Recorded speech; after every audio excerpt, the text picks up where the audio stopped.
the end of July and beginning of August. This bed is now beginning to fill out nicely.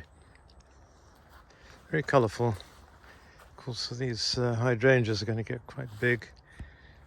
They'll need to be toned down. And some of these hydrangeas are also rather intriguing. It's one of the magical series.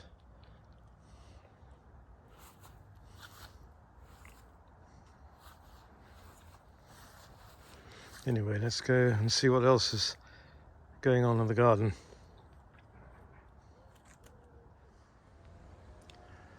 The tree I love at this time of year is the Persian silk tree, so-called, Albizzia. Now, it can be very tall, and I'll show you my 40-year-old specimen of it. But I think these powder puff flowers are gorgeous.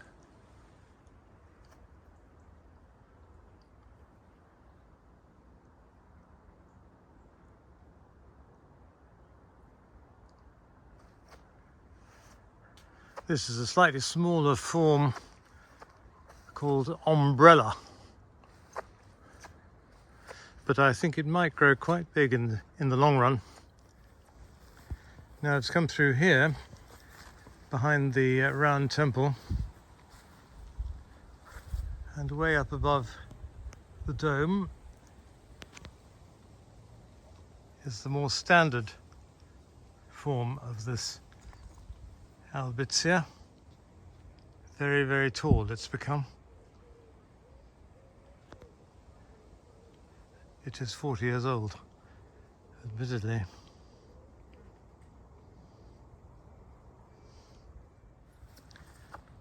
And here it is. A lovely tree.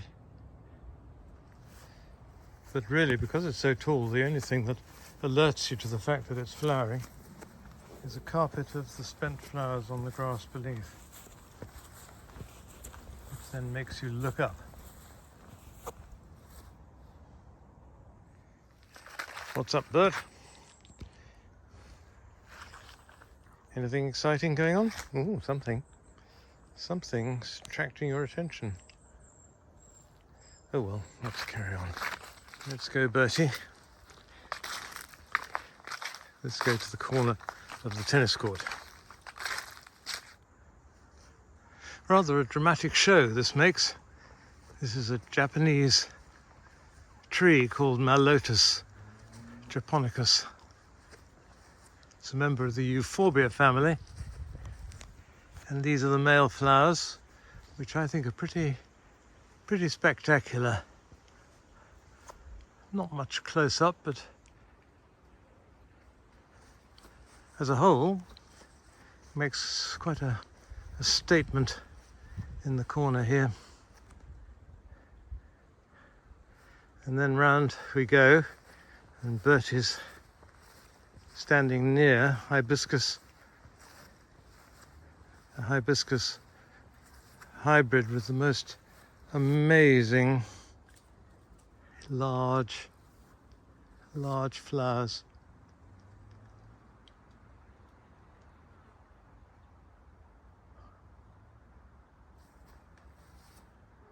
Walberton's Rose Moon, this is called.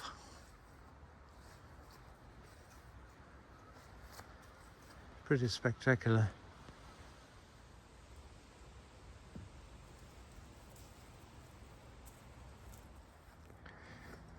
Coming down the long border and looking to the left behind this stooled Norway maple is the lovely small tree, still quite young, of the Acer Beehoo. Sorry, not the boohee. Beehoo. Isn't it gorgeous? New growth throughout the year is this lovely reddy pink colour. It makes the whole thing glow.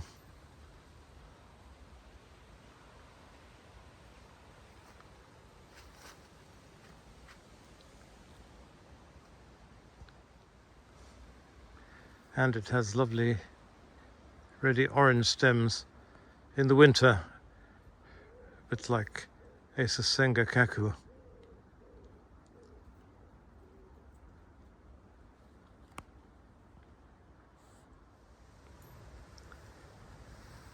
As the Romnea poppies are giving up, and there's a crocosmia there in amongst them. What I've noticed is that the bananas have fruited on 4 of their stems, and what's more, this one here is the best I've ever seen them fruit.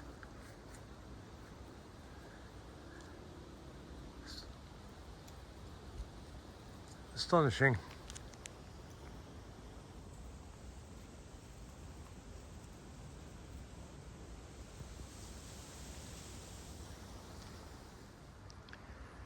This stand of bananas, which has been here for so many years now, at least 30, were thought to have originated in Japan. That's why they're called the Japanese banana, the hardy Japanese banana.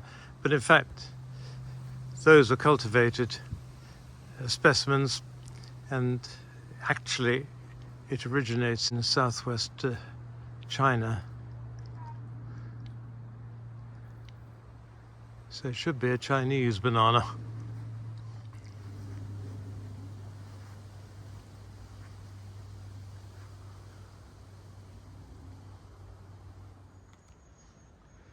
Let's take you down the so-called autumn border. It tends to come out at the end of July, really, and then carries on from there. Here's a nice prairie plant, the Rudbeckia. It's got these wonderful grey leaves, beloved by slugs. Anyway, if you can protect it when it's first starting off, you're repaid by these lovely cone-topped flowers.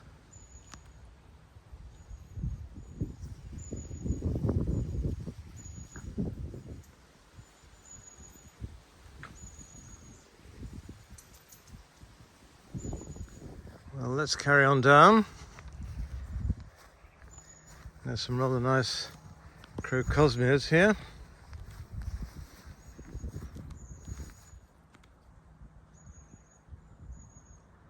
Yellow, large flowered, with a slight orange basis to it, but here's the here's a properly orange and yellow crocosmia with its very dense flowers.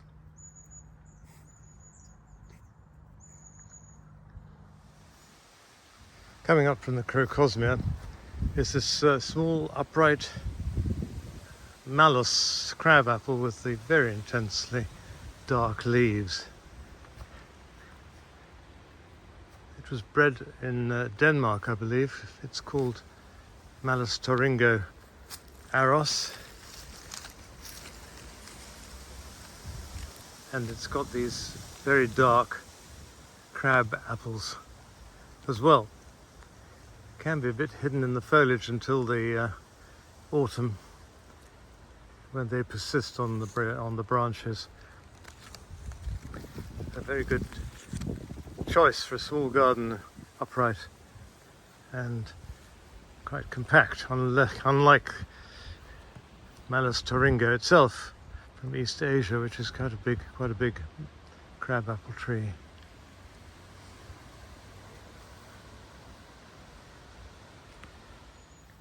Chrysanthemums are not quite ready, but there's a giant Rudbeckia here. This one is a good 6 feet plus, 2 meters tall, and it's a variety called Herbstson, autumn sun.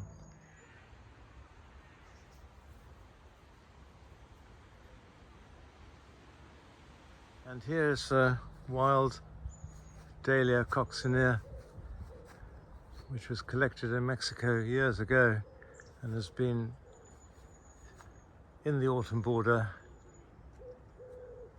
unprotected.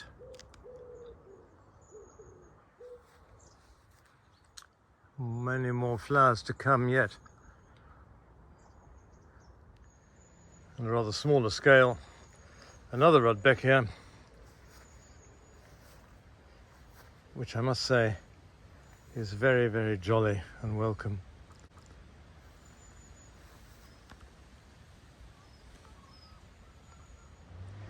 The meadow brown butterflies love this goldsturm, as you can see, fluttering about.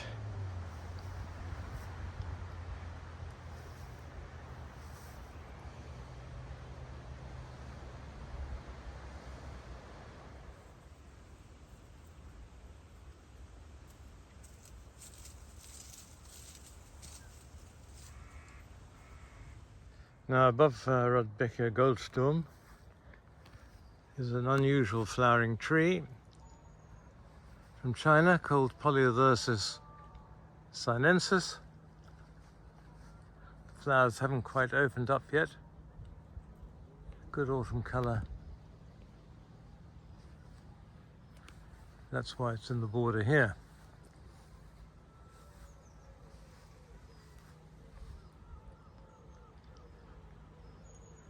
And then to the left,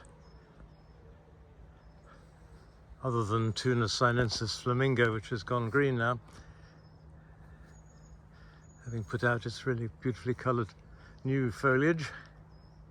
Next to it is the Cotinus smoke bush with its smoky flowers. This is Grace, an enormously growing, robust Cotinus, but it's got the most wonderful autumn colour. And of course it has its beautiful red foliage all through the growing season. Just before August starts, the autumn border is looking good and will begin to look better even. Now a lovely scent is pervading the air. Sweet, and it's coming from this late flowering rhododendron, which is lurking behind the Paulownia trunk. This is a slight mystery as to which it is. It's comes out at the very end of July and into the beginning of August sometimes. It was collected in the wild in China by Alan Coombs, and I'm not sure what. There is a number attached to it, which means you could look it up and find out where he collected it. Anyway, whatever it is, it's very welcome at the end of the summer to have rhododendron in flower, especially this lovely scent which carries across onto the obelisk walk. Now here's a Chinese dogwood with rather decorative fruits. It has big white bracts in the spring, but it produces these little sort of strawberry fruits later in the year.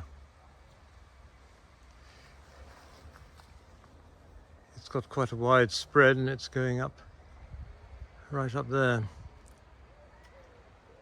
But quite decorative. Cornus Cusa, Gold Star.